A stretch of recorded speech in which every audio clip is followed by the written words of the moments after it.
Boa noite, boa noite.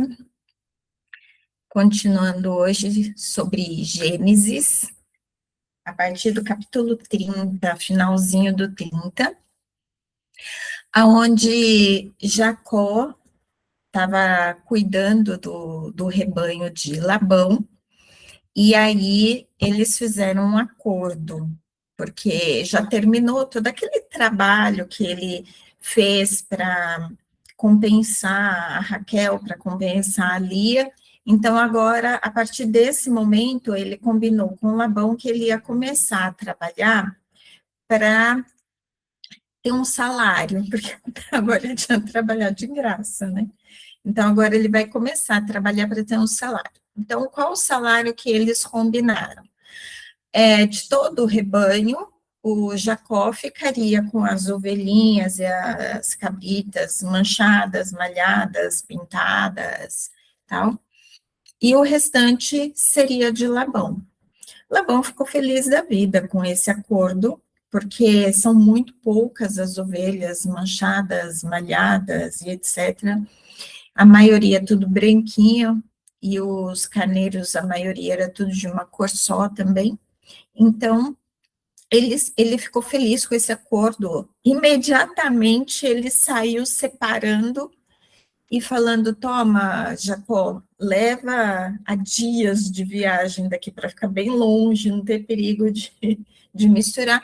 Porque é claro, né, que Labão, ele já tinha notado, com o passar do tempo, que as cabritinhas pintadinhas, elas davam filhos pintadinhos, as cabritinhas branquinhas davam filhos branquinhos. Então, se separar os pintadinhos, teoricamente, só vai nascer branquinho, né? Então, ele rapidamente topou isso, separou e falou: mano, leva embora daqui, separa dos meus. Labão foi o primeiro que fez apartheid. Ai, que isso, que feio. Zoeira, gente. Sério, desculpa. Aí, Jacó, ele quis dar uma despertinho. Ele pegou e começou a deixar os canos listrados, manchados, e quando ele via que a ovelha e a cabritinha entrava no cio e tal, ele botava ali na frente, achando que com aquilo ali ia nascer filhotinho manchado, malhado, e de fato isso acontecia. Só que a gente sabe que um cano riscado na frente não vai fazer o filhote nascer manchado. Mais para frente, no texto, nesse texto ainda do dia de hoje, mais para frente a gente vê que Deus mostrou em sonho para ele, não lembro se era sonho ou visão, que Deus fazia com que na hora de acontecer lá o encontro da cabra com o carneirinho, não, da cabra com o cabritinho, Deus colocava um cabritinho malhado para ter filhotinho malhadinho. E quando bode, isso é o bode, e quando a ovelhinha, ela estava lá no cio, Deus colocava um carneirinho, gente, espera aí que eu só vou colocar uma pessoa aqui para dentro do grupo. Ele colocava um carneirinho malhadinho, manchadinho, e aí, é claro, né, os filhotinhos iam nascer malhadinhos. E Labão ficava doido com isso, ele não entendia como, mas era Deus abençoando. Quando Deus abençoa, gente, a situação pode parecer que não tem jeito, mas Deus abençoando as coisas acontecem. Nós, até agora, ainda não saímos do livro de Gênesis e já cansamos de ver milagres após milagres, Deus fazendo em situações que eram impossíveis, né? Mulheres estéreis, tendo filho, com idade avançada, livrando pessoas de morte, um monte de coisa Deus fazendo, já operando um monte de milagre. E aqui foi mais um milagre que Deus operou. que ele fazia aqui, justamente aquele manchadinho, aquele que tinha o gen manchadinho, ia lá e cruzava para ter os filhotinhos manchados, e dessa forma aumentando o rebanho do Jacó. Queria sair só Israel aqui, do Jacó. Aí, o Jacó, Deus falou com ele, Deus falou esse versículo que está aqui: torna a terra dos teus pais e a tua parentela, e eu serei contigo. Então, Deus conversou com ele e falou que estava na hora de sair dali. Nisso, anos se passaram, né? Já fazia, ao todo, 20 anos que Jacó estava ali junto com a família de Labão. Então, foram 14 anos trabalhando pelas mulheres e depois, pelo menos mais 6 anos, trabalhando, juntando os bens dele, os animais dele. E ele foi conversar com a Raquel e com a Lia e falou: olha, Deus falou que está na hora de voltar. As duas, na verdade, gente, ficaram felizes com essa notícia, porque elas declararam para ele nesse momento: nós temos visto que o nosso pai tem feito, que durante esses anos, esses 6 anos aí, que ele trabalhou, um pouco mais de 6 anos que ele trabalhou para o sogro dele, o sogro dele acordos, ele tentou prejudicar Jacó, ele ficou chateado, ele estava insatisfeito, ele já não estava mais olhando para Jacó da forma como ele olhava antes, porque ele estava se sentindo injustiçado, perdendo, ele, como se Jacó tivesse, ele até estava, né, fazendo alguma coisa para levar vantagem quanto aos rebanhos, mas, enfim, quem determinava mesmo o que ia nascer ou deixar de nascer era Deus e não Jacó. E aí o Labão viu que Jacó estava se enriquecendo muito com esses acordos que eles faziam, e ele não gostou. Gente, em vez de ele ficar feliz, porque afinal de contas, são as filhas dele, né? É riqueza para as filhas dele, depois para os netos dele. Mas não, ele ficou injuriado com Jacó enriquecendo. Então o clima estava péssimo, e as filhas dele perceberam isso tudo, e elas não estavam gostando, estavam achando que o pai estava sendo muito injusto, e elas falaram: caramba, ele não quer dar das coisas dele para nós, que somos próprias filhas, né? Ele quer que nós não tenhamos nada, que a gente fique o quê? Na pobreza. Então, elas estavam injuriadas também com o comportamento do pai. E aí elas, de bom grado, aceitaram recolherem tudo e sair. Para não ter problema, aí é aquele negócio do jeitinho, né? Jacó quis sair sem despedir, à noite, sem ninguém ver, escondido. Mais uma vez, né, tentando dar um jeitinho aí, mas não precisava, era uma questão de chegar, conversar, mas eles fizeram isso. E aí, para piorar um pouquinho a situação, a Raquel, quando o pai dela saiu para ir tosquear as ovelhas, ela foi lá e roubou os ídolos do pai. Por que que ela fez isso?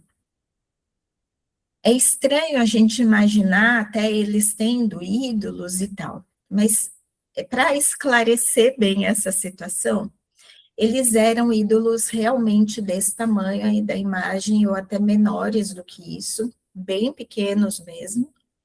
E esses ídolos, eles eram como hoje nós temos a nossa escritura de terra.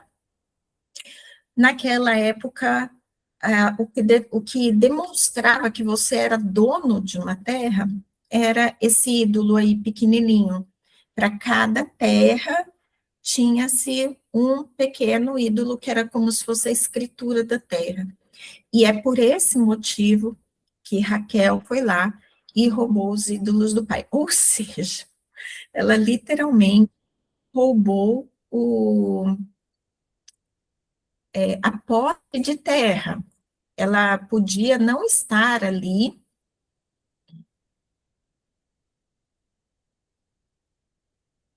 Mais uma pessoa entrando aqui, desculpa. Ela podia não estar ali tomando posse das terras, né? Então, o pai continuou usufruindo, continuou usando, só que a partir desse momento, ela se tornou a dona legítima das terras do pai. Então, para vocês verem como ela estava revoltada com a postura do pai. Ela não gostou de forma nenhuma o que o pai veio fazendo todos esses anos com Jacó. Ela achou muita injustiça e ela pegou e roubou a posse da terra do próprio pai. E aí, o Labão, quando viu que eles fugiram, né, com tudo que eles tinham e sentiu falta dos ídolos, ele foi atrás.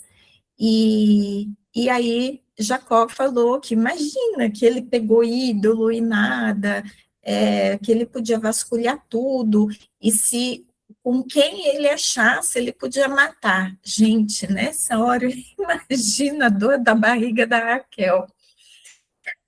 Ele acabou de dar ordem para Labão matar quem tivesse com os ídolos. E, sinceramente, do jeito que Labão mau caráter, era bem capaz dele matar a própria filha. Eu não duvido, não. E ela sabia disso, tanto sabia que ela deu um jeito de esconder eles de uma maneira que ninguém ia querer mexer. Reviraram tudo, todas as tendas, peça por peça, roupa por roupa. Aí, quando chegaram no camelo da Raquel, ela lá sentada em cima dos ídolos, falou que estava naqueles dias, e quando a mulher estava naqueles dias, não podia tocar nela, né? Que é como se você ficasse imundo, te contaminasse. Então, ela mentiu, foi o jeito que ela encontrou de não morrer nesse dia. Com mais uma mentirinha, né? Além de roubar, mentiu. Olha que bonito. Parece que é meio que de família, né? Terminou de vasculhar tudo, viu que não tinha nada. Aí Labão falou: realmente não foi você. Então, por que você saiu correndo? Não deu nem para eu me despedir e tal. Aí, então, vamos montar aqui um altar e daqui para lá você fica, e eu fico daqui para lá. E o nosso acordo é: se você passar dessas pedras para cá, vai ser em paz, não é para me atacar. E se você passar de lá para cá, é em paz, não é para me atacar. Gente, se fosse uma família que se ama, precisava de um negócio desse. Olha que ponto chegamos. Você está lá conversando com o cara que casou com as tuas filhas e você tem que fazer um acordo de paz e não de morte. Cara, é demais isso para minha cabeça, mas tá bom, foi isso que aconteceu. Aí ele tá lá, caminhando de volta para a terra da sua parentela e manda um mensageiro à frente para ver como é que tá a situação, porque ele sabia que encontrar na parentela dele quem? O Esaú. E aí o mensageiro volta e fala: teu irmão tá vindo aí, ó. 400 homens juntos. Gente, vocês conseguem imaginar a situação que Jacó ficou? Saiu daquele jeito, roubando a primogenitura, roubando a bênção, roubando não, né? Comprou a primogenitura e roubou a bênção da primogenitura do pai. E aí O irmão dele, que tinha dito que ia matar ele, agora está vindo encontrar com ele com 400 homens. O bichinho ficou com tanto medo que ele chegou ao absurdo de falar: olha, separa todo mundo pela metade. Fica metade de uma banda, metade da outra banda. A hora que meu irmão chegar, a banda, ele vai atacar uma primeiro, porque não vai dar para atacar as duas de uma vez. Então, ele ataca uma e a outra foge. Uma morre e a outra vive. Olha que absurdo isso. O medo que ele estava do irmão chegar e querer matar todo mundo, ele tentando bolar estratégias de sobrevivência. Mais uma vez, né, não teve fé o suficiente na palavra que Deus deu para ele.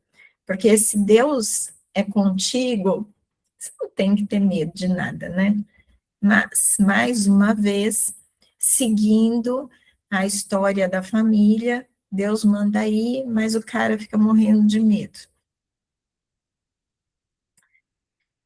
E aí ele teve outra ideia. Ele falou: eu vou agradar o meu irmão, para quando eu chegar lá ele tá mansinho. Então, ele separou rebanhos aí e mandou de montinhos em montinho, mandou um montinho, aí deu um tempo, mandou outro montinho, deu um tempo, mandou outro montinho.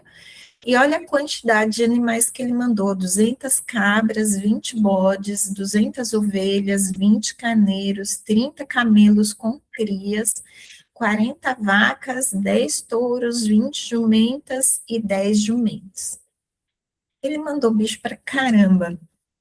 Quer dizer, na minha cabeça é bicho para caramba, né? Não sei se para aquela época era, mas acho que devia ser também.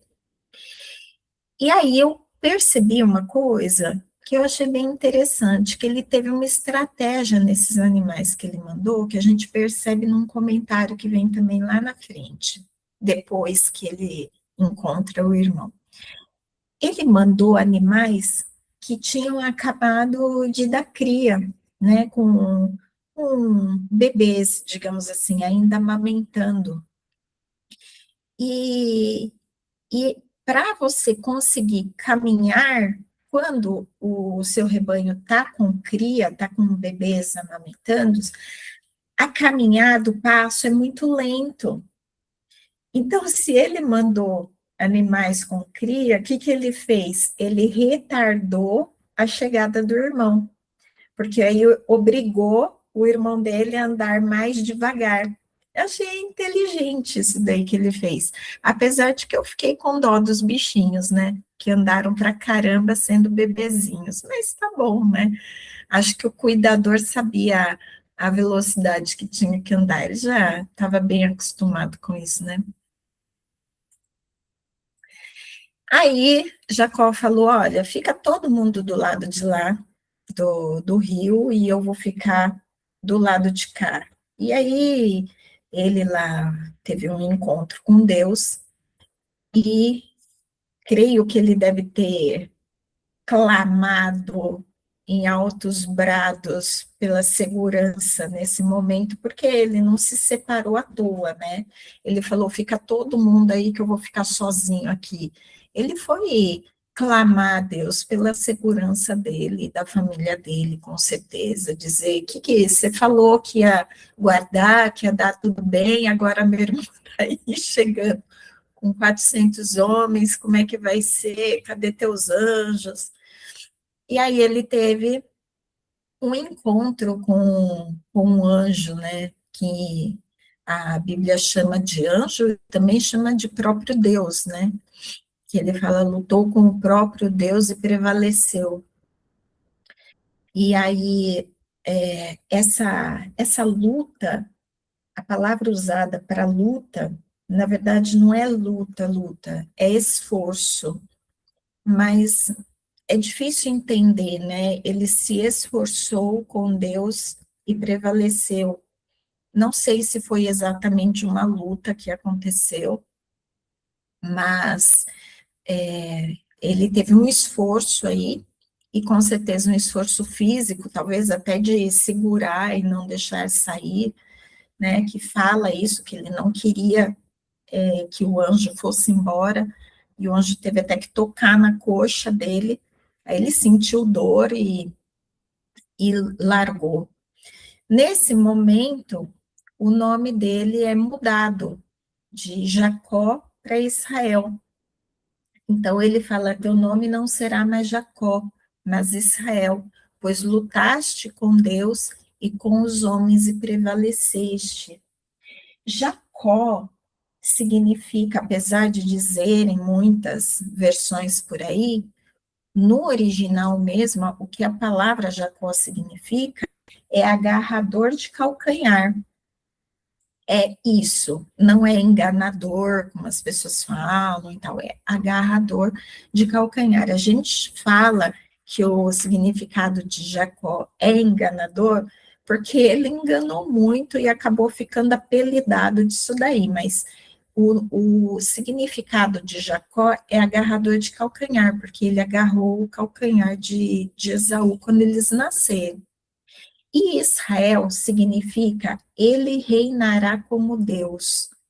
Então, Deus acabou de dar um significado maior para a vida dele, mudando o nome dele para Israel. Ainda no mesmo tema, né? Porque quando a gente fala do anjo, né? Quando a gente pega vários olhares de teologia,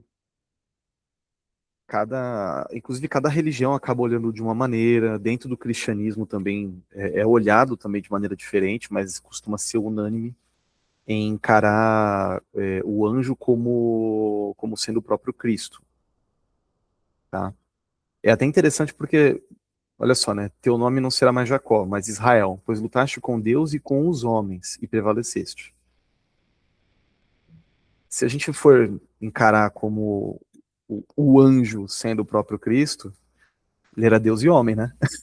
Se a gente for Sim, pensar, a gente tem uma representação humana lutando com ele, né? Sendo o próprio Deus, né? Agora, essa é uma visão cristã, tá? Essa é uma visão cristã. Na visão judaica, anjo. Na visão judaica é anjo mesmo. E essa questão de que lutou com Deus é como se tivesse lutado com o enviado de Deus para eles. Se você falar com um judeu e tudo mais, né? Então, tô dizendo isso porque, assim, é interessante a gente saber, sei lá, eu tenho um amigo judeu, vai falar, que é Jesus! Aí o judeu vai falar, você bebeu o quê? Ele vai falar que você, entendeu? Que você viajou. Então, assim, é importante nós temos um entendimento de ótica, né? A cosmovisão.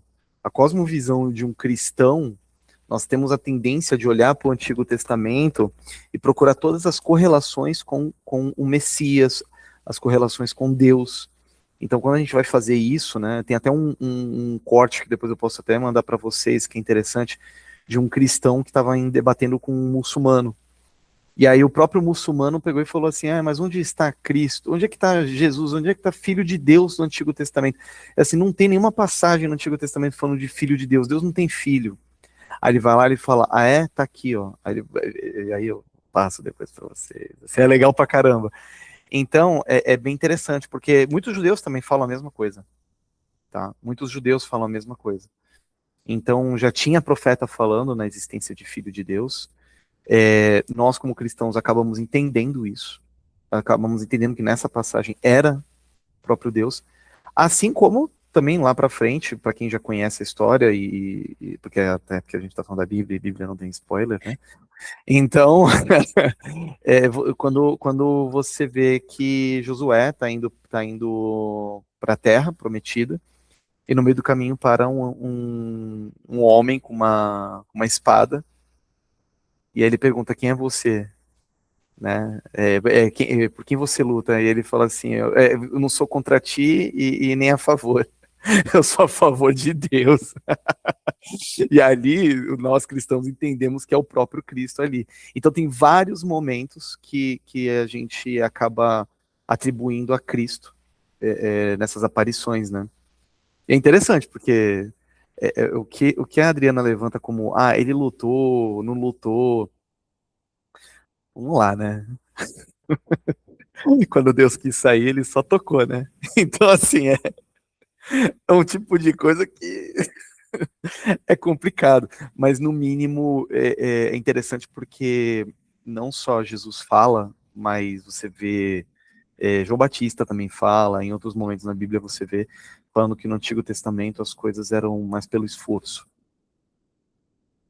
Então, essa é uma das diferenças que a gente tem para Antigo e Novo Testamento. Se a gente pode falar assim, Deus era um jeito, Deus era... Não, Deus é o mesmo.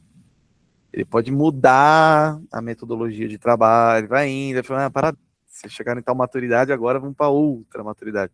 E aí, beleza, isso aí a gente nota que teve um crescente na maneira de Deus lidar conosco, mas as regras sempre foram as mesmas, etc. Então, aqui você vê um cara, né, Jacó, que não era, devia ser resiliente pra caramba, inteligente, estratégico, né, estrategista na situação, e, cara, Deus falou, tá bom, tu é bom mesmo? Então vem cá, vamos ver o quão esforçado você é. E ele passou uma noite lutando, né? Ele passou uma noite lutando. Foi muito tempo que os dois ficaram ali. E é interessante porque ele saiu machucado dali. Se a gente pode fazer alguma outra comparação também, tudo bem, não é jardim nem nada. Eu imagino que em alguns momentos, quando Jesus se retirava para orar, imagina a luta que era também. Tem algumas coisas que a gente acaba fazendo umas comparações, olhando os pais da fé, olhando, sabe? E você vai vendo assim, o que que Jesus, na sua linhagem, etc., né? O que que você olhando para os heróis, etc., o que que ele também carregou? Você olha e fala assim, caramba, isso daqui você tinha em Abraão. Poxa, isso daqui você tinha em Israel, né? Em Jacó, né? Isso aqui você tinha em Isaac. Então é interessante, né? Só quis dar essa... Fez bem. É, eu procurei mesmo o significado da palavra luta, porque para mim é inconcebível um homem estar lutando com Deus, né? Tipo assim, como assim? E eu falei, não deve ser bem uma luta. Aí, quando eu vi o significado, eu comecei a imaginar um pai lutando com um filho, uma criança, tipo você com seu filho, né? Então, tipo assim, para o filho, ele está na maior luta e o pai só está lá segurando, empurrando, aguentando, É e o assim filho está, mesmo, né? né? E aí o filho está lá, o filho prevaleceu, porque ele passou a noite inteira. E eu fiquei imaginando também as conversas que eles tiveram durante toda essa noite, porque, cara, eles não iam passar a noite inteira, um agarrando o outro ali, sem trocar uma palavra. Então, eles com certeza tiveram bons e longos diálogos aí durante toda a noite, e aí é interessante que no final, propositalmente, Deus pergunta para ele: qual o teu nome? Por que que Deus pergunta qual o teu nome? Porque lá atrás, o pai dele perguntou: qual o teu nome? E ele falou: Esaú. Ele mentiu a identidade dele para o pai dele. Então, agora, Deus, ele chega e ele quer que ele diga, declare diante de Deus qual é a verdadeira identidade dele. É aquilo que a gente estava falando a respeito da palavra. A palavra tem muito poder, o que a gente fala é muito, tem uma repercussão muito grande na nossa história, na nossa vida. E da mesma forma que lá atrás ele fez uma declaração muito importante diante do pai dele para receber uma bênção de paternidade, ele mentiu quem ele era. Então, há uma necessidade de arrependimento quanto a isso e uma declaração verdadeira de quem ele é diante de Deus. Então, Deus chega e fala assim: quem é você? Qual o seu nome? Eles passaram a noite inteira juntos. Primeiro que Deus é Deus, ele sabe, não precisaria perguntar nada. Eles passaram a noite inteira juntos. E aí, no final, antes de sair, para ele poder receber a bênção dele, antes ele teve que voltar atrás na palavra que ele tinha lançado para o pai dele e diante de Deus falar: o meu nome é Jacó.